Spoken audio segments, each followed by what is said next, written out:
Yung tahimik lang ang GC nyo tapos may magchat-chat ng ganito. Siyempre may tatawag dyan.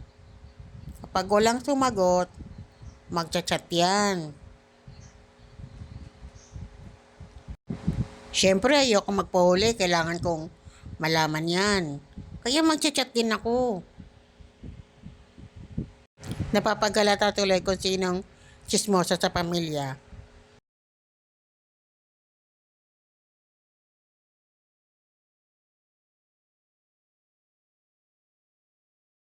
Hoy Linlen, nag-payma ako sa'yo, basahin mo bilis. Asan na ang chismis? Bilisan mo. Di ba ako nag-PBH? Katatapos ko lang maligo, di ako nakasagot. Ano nang chismis? Bilis. Asan na Linlen? Huwag ka mang trip dyan.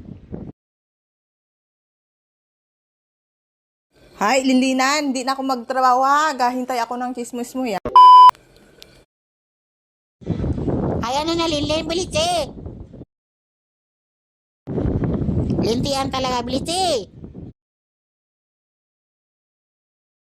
Ay, ang abong tagal man talagang Linlina ya, Idam.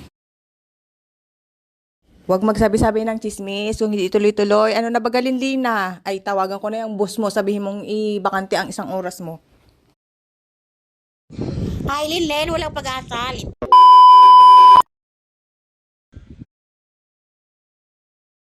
Linlina, kinam. Ay, Linlen, asan ang chismis? Kapangurog na ako. Walang pag-asa, te. Mamaya yun. Baka busy-busy. Linlen, hindi ako magpapadayalisis hanggang hindi mo ginasabi. Ay, sana